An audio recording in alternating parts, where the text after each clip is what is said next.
Welcome to Psalm 102 in the Message, a podcast. I'm Jeff Ponder-Twardy. Do you always notice who's standing behind you or in front of you in line? You know, these days we might notice because they're just a little too close. I met a guy last year in line I'm about to introduce to you. He's really smart and a blessing in my life. I'm excited to share my recent conversation with Mark Finley. He'll share with us some things about his journey with God I found pretty inspiring. I hope you do too. And I'll see you on the other side. Very good. All right, Mark Finley. Mark Finley, are you there? I am. Jeff, thank you. There you are, Mark Finley.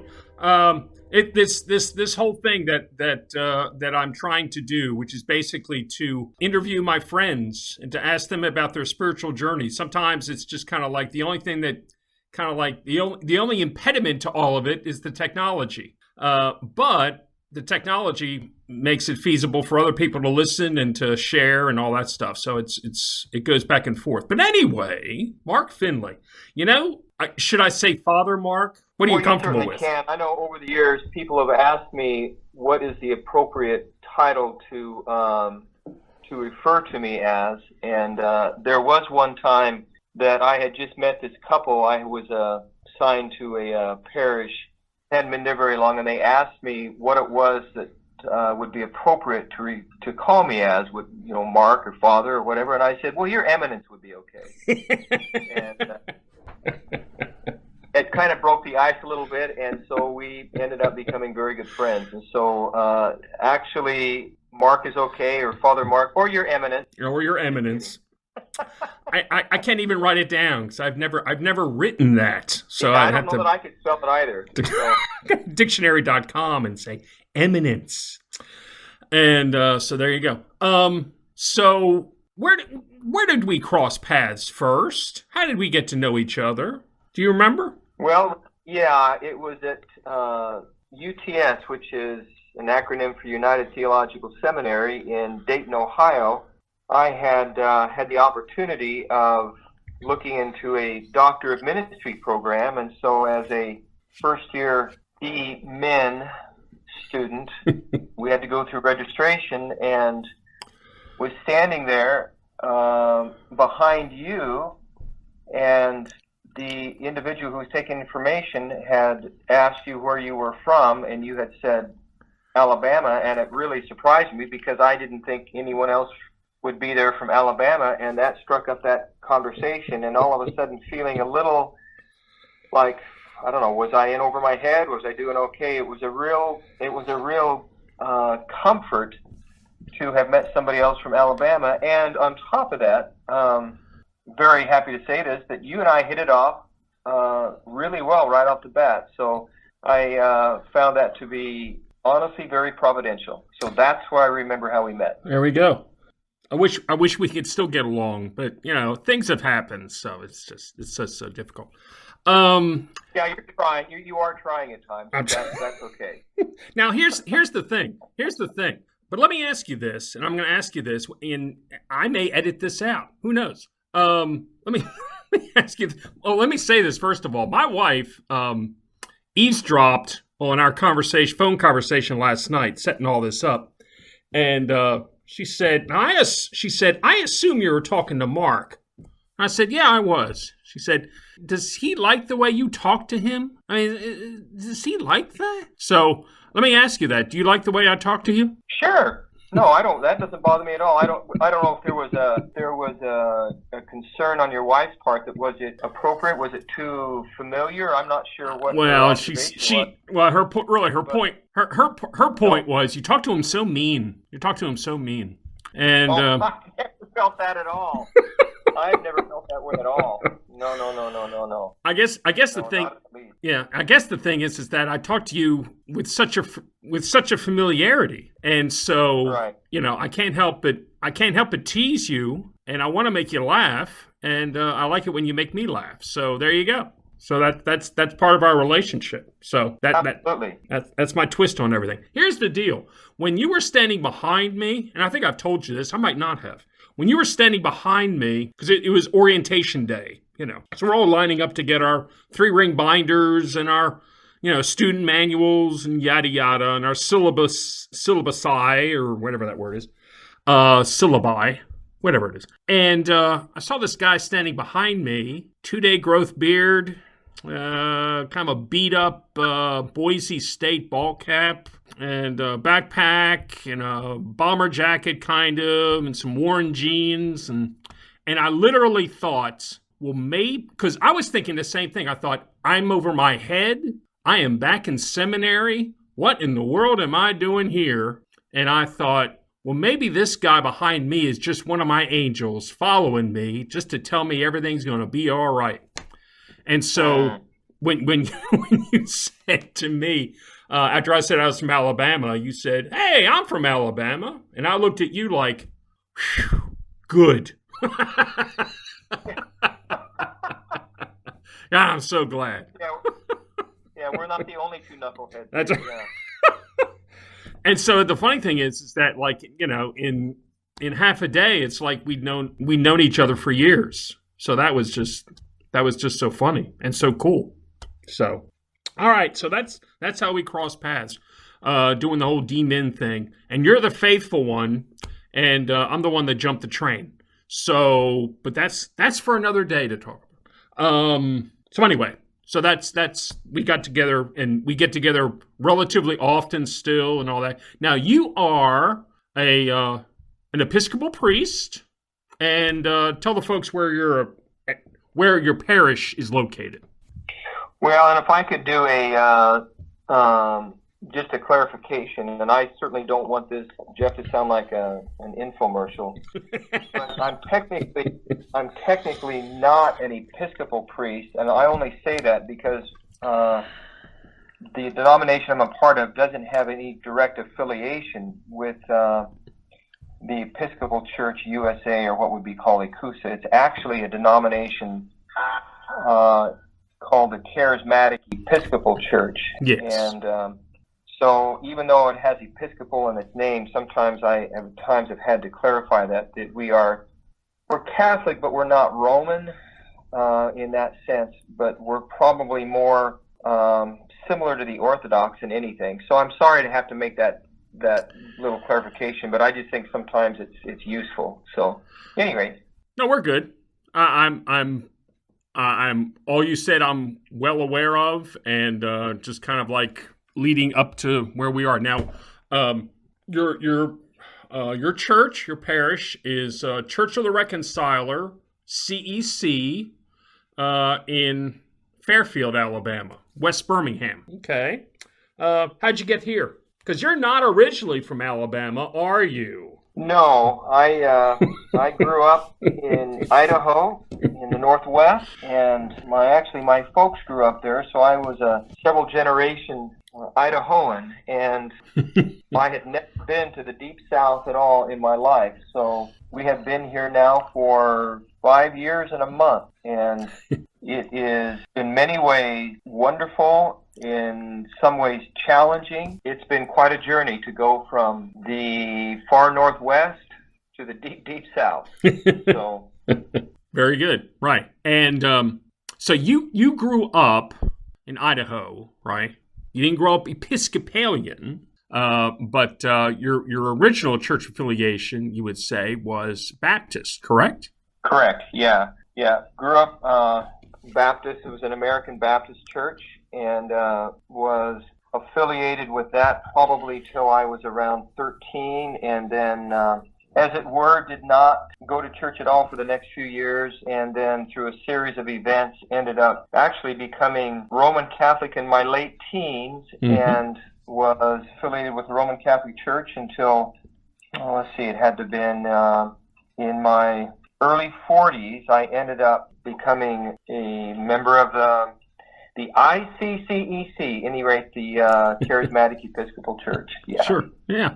I want to hear a little bit about your own spiritual journey. If you were to ask somebody who sat in your church to talk about their spiritual journey, they would probably give you, 40 minutes. Some of them could. Some of them could say, I never thought about it. All I know is I love God and here I am. And a lot of people were somewhere in between that. But what I really want to know is taking into account that we're all on spiritual journeys. Right now, on this day, this day in November, I'm asking you about perhaps maybe some formative things that you could maybe point to that you could tell us that you might want to share today about your own spiritual journey, and maybe some things that you could point to as kind of like landmarks for you in your walk with God. What might you want to share with us today? Well, let me begin by saying, once upon a time, a long, long time ago, in a galaxy far, far away. Yeah, in a far, far. When I think of that, maybe we all have such a unique background in ways that we look back and realize how formative it was.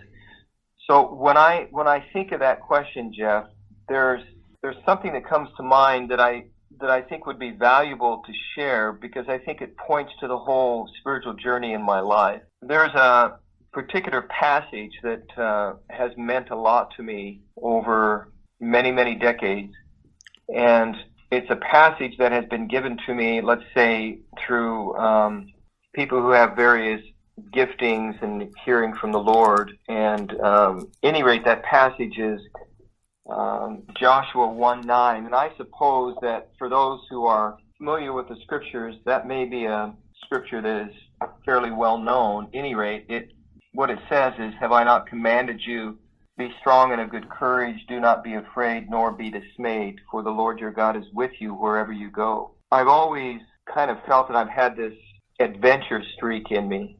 And for over, good heavens, it's been going on 40 years now, I've had the opportunity to work as a guide in the wilderness area in Idaho. Now, I used to do that. It was just a summer job, but I used to do that full time.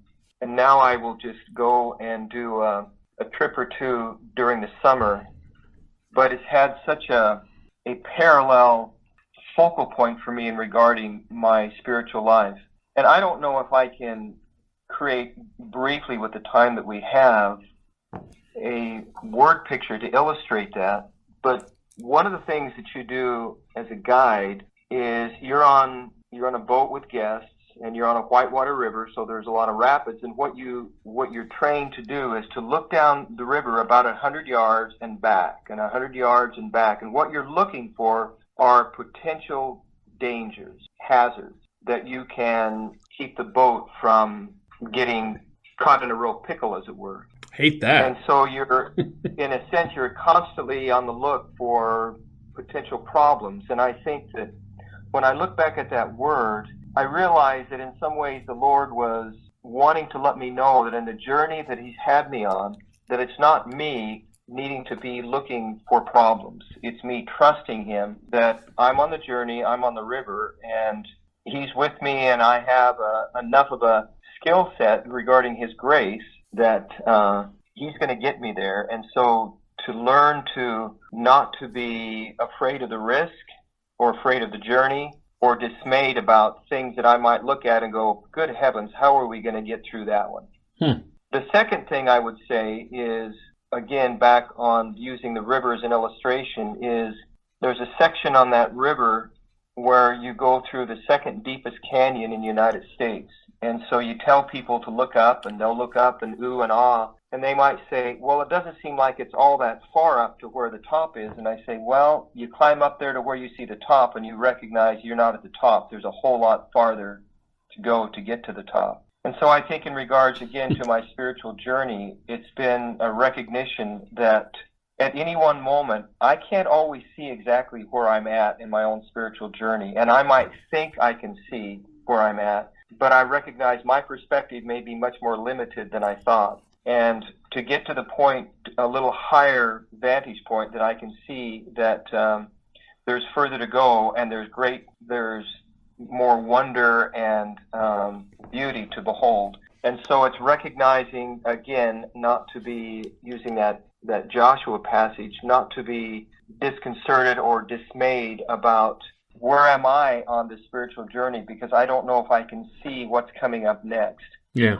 And I think it's been learning to try to trust the fact that okay, Lord, you got me. So that's kind of like even moving from Idaho to Alabama. It's like, okay, here we go. I'm not sure what this is going to look like, Yeah. but I feel that this is where the Lord wants to take us. So that would be one thing I would share, and I don't know if you want to interject anything. There would be a couple of other moments with the Lord that have been stellar, but I think in some ways that really encapsulates a lot of this spiritual journey in my life, is that that river experience that I have seen, that I think the Lord, for me anyway, is an illustration that He gets us there and He leads us where He wants us to go. We've got to keep into the game. In other words, we have to pay attention. Yeah. But yeah. See, I find it so much to me in what you just said, because right now, and as you have been as an adult, that your calling and your place in the kingdom is to be that guide on a boat with, those who are with you. Not everybody, well, you could say not everybody is guiding themselves. They're part of one vehicle and they're going down one way, and it just happens that you're the one that's providing the leadership in the journey for everybody in that. So in that regard, that's so, to me, talk about encapsulating, to me that encapsulates you as the priest of your parish, the pastor of the church, the shepherd of the flock, and all that. So all that is so rich to me. And I just, as I said, I know that in my own life I have went back to that often and recognized that life is with the Lord is an absolute adventure, and I mean that in all the positive ways as well as the dark nights, and as it says in Psalm 23, going through those places of shadows and recognizing the Lord's rod and staff is there to comfort us. Yeah. We get on the side, and so it just seems as though we go through things and we recognize that He is faithful, and and I think at times that faithfulness gets just becomes maybe even more in focus when you recognize, well, He was with me in that last moment, so He will certainly be with me in this moment here now. Yeah. So I'm learning to not only trust Him more, but recognizing that what kind of fellowship I have with Him. And that becomes very comforting, and it seems as though knowing one's position with the Lord as a beloved son or a beloved daughter, it makes all the difference in the world. Sure. It makes all the difference in the world, because then it has nothing to do with, trying to make the way on your own. It's recognizing He's the one who put me here, so He's the one who's going to get me through it. So yeah. It's yeah. Well, you made reference. Oh, go ahead. No, go ahead. Go ahead. No, go ahead. No, I would say maybe one other thing when you asked me that about, any moments, and I know that it's you look at life and try to pick out what would be some things that might be of importance. And I think probably another one that was a life-changing moment for me was when, to use that phrase, to be baptized in the Holy Spirit, or to have that experience of the release of the Holy Spirit, that moment. And for me, it happened in 1979. So I was 25 years old, 25 years old, and had that experience of baptism of the Holy Spirit. And that really changed the direction and trajectory of my life spiritually, in regards to understanding the presence of the Lord in a much more palatable way, that led me to having a real desire to see people be touched and set free from things that the Lord could do in a lot of different ways. Sure. But in particular through, as the Scriptures has those testimonies. And so that was a real watershed moment for me that really changed the trajectory of my life, and has been a tremendous influence for ministry as being ordained. And from that moment, I would have been ordained 6 years later, and it had such an impact upon me throughout my ministry. Mm-hmm. Was that experience. So anyway, I just thought I would share Very that cool. too. Very good. That's excellent. What would you say would be important for you in the company you keep in your spiritual journey. Does that make sense to you? And do I need to unpack that anymore, or what? Can you run with that? I can presume that I think I know where you're wanting to tap into. All I can do is to tell you what comes to mind for me and to see if we're kind of on the same page. Mm-hmm. And again, maybe I am, like I said, unique. Maybe I'm a knucklehead here. I'm not sure in regards to how I might hear some of that. But when you say that to me, Jeff, about the sense of the company that we keep in regards to my spiritual life, spiritual journey, and all of that, I would have to say with absolute sincerity, it is my wife, would be first and foremost, apart from the Lord, of course. Yeah. And I did not get married until I was, 42, and I had not been married before, so I got married later. I know that in regards to sharing this life of ministry with my wife, having had, good heavens, almost 15 years or so in ministry where I did not have a spouse, was like two different worlds. Mm-hmm. And so that whole sense of knowing what it's like to have someone that is walking that journey with you. And I realize that some clergy, I realize more clergy are married than not married, but I was clergy for, like I said, for a significant amount of time that was not married. But at any rate, upon being married and having the ability to share that ministry with someone else, knowing what it was like to have not had that prior, opened up a whole new, again, world for me, and understanding how it's able to relate to the importance of community with the people I'm called to serve. Mm-hmm. And I saw it from a very different, I don't even know how to articulate that, from a very different, wonderful, heartfelt perspective, where the other one, I think, was, meaning before I was married, was significant, but it just seemed more palatable afterwards. And so it made that sense of walking with people, being able to relate in a way that before was, I had a distance from it. Now all of a sudden I had a close-up.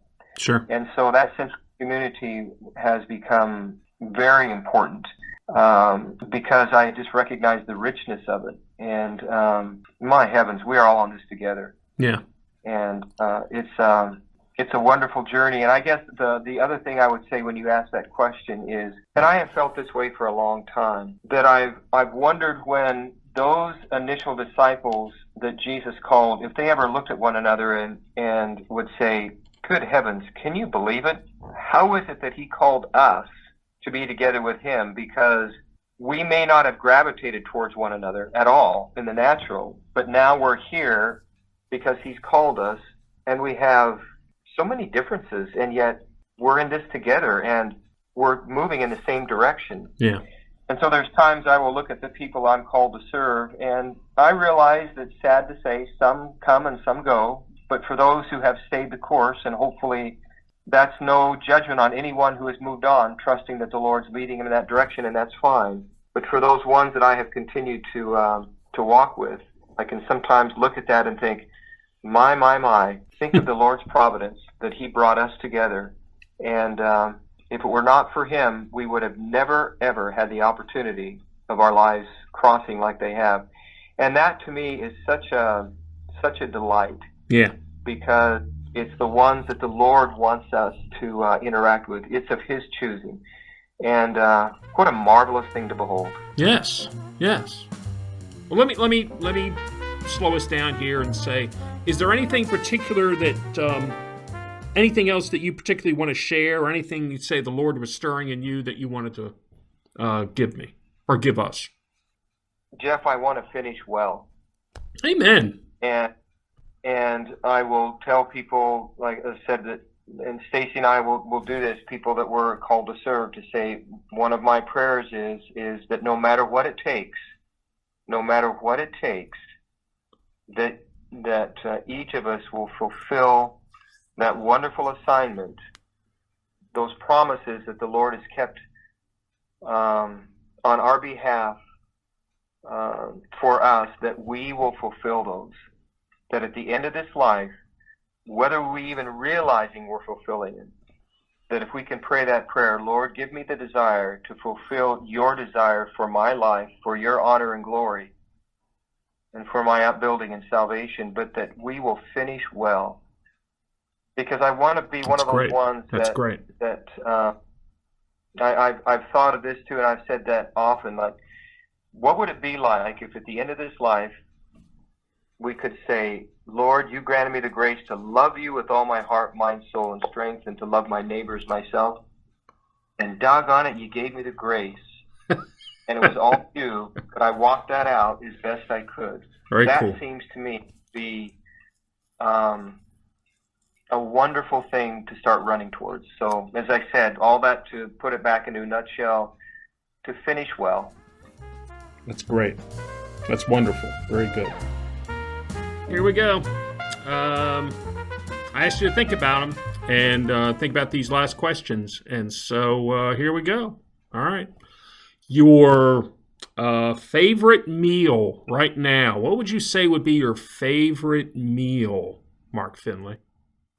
So I will not go on and on about this, I assure you. But I thought about that, and I thought, I like food.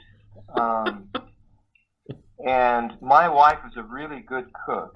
Excellent. And I can do some things okay myself. But, you know, when I really thought about that, I thought, man, this is such a simple answer.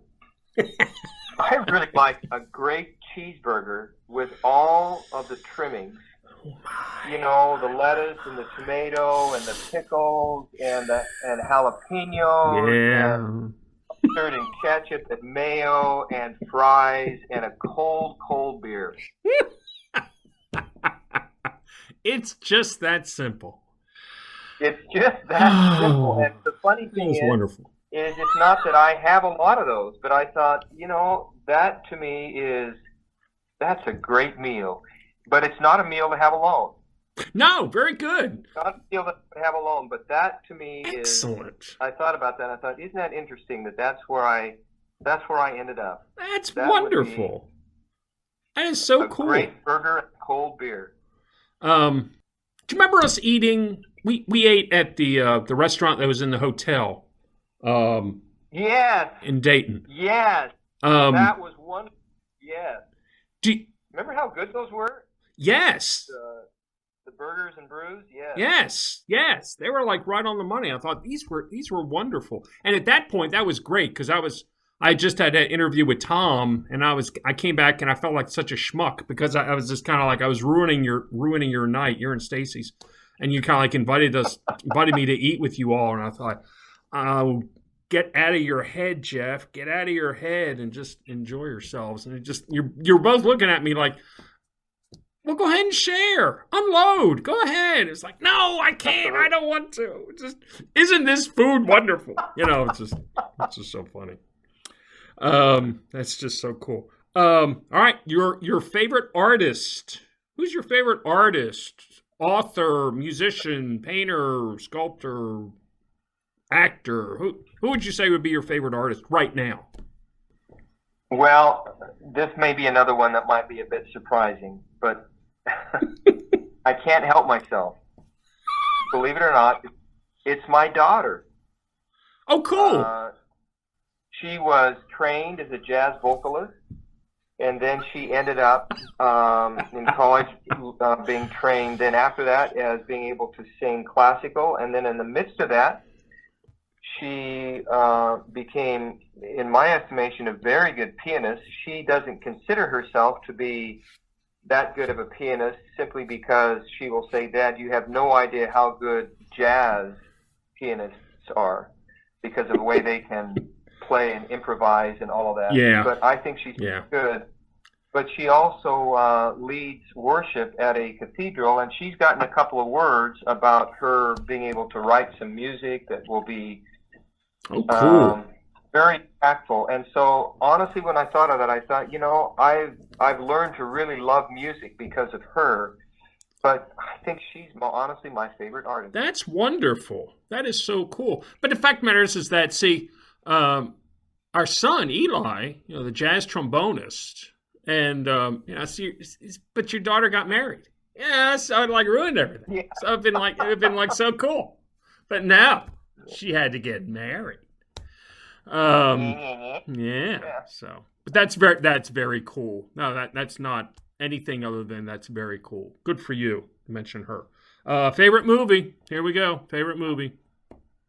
Well, growing up, my mother was a real movie buff, and so I've always been drawn to movies, and so I've watched a lot of movies, and movies have been very, very important to me over the years as illustrations and just as teaching moments, and so that was a hard one for me too. But as I thought about it, oddly enough, the one I kind of seemed to hone in on was one that's probably not familiar to a lot of people. It's a Western, and the title of it is Nevada Smith. Okay. And it's got Steve McQueen in it, and Martin Landau, and Carl Malden, and Suzanne Flechette, and Brian Keith, and those names would not mean probably much to a younger generation for those who have a few years under their belt, but it was I just thought a very, very good movie that had to do with some real redemption at the end. But it's a Western, it's exciting, it has adventure, it has, I think, some great storylines in it, and that would be my choice.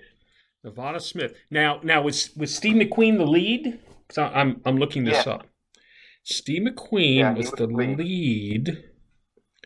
Because there were a bunch of movies where, believe it or not, where Steve McQueen was not the lead. But Steve McQueen's the bomb. Steve McQueen is great. Yeah. There it is. Holy cow! I know I've seen this movie. All right, Nevada Smith. All right, I have to look it up and watch it again. That's just great. Okay, I like them. I like all three. They were just very good. I want to close this out, and I just want to tell you how much you mean to me as a friend, how much you have meant to me in this season of my life. You're honest. You are a powerful man of God. You are sensitive to so many things in ministry and in the movement of the spirits, and I just I appreciate you on so many different levels. You're a tremendous friend of mine, and I'm glad we did this.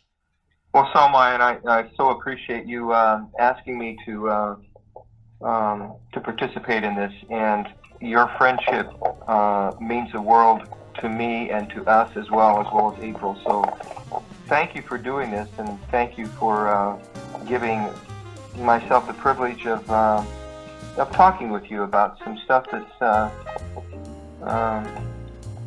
formed and shaped who I am, and so I appreciate that you even wanted to hear. Absolutely. So thank you very much. Absolutely. Thanks again, Mark, for sharing your story. I'm glad you're listening and letting us know you're out there. Go ahead and subscribe to the podcast where you can, and leave a comment on Facebook or iTunes or Google Podcasts. That would be great. Well, we'll see you on the journey. Take care. Bye-bye.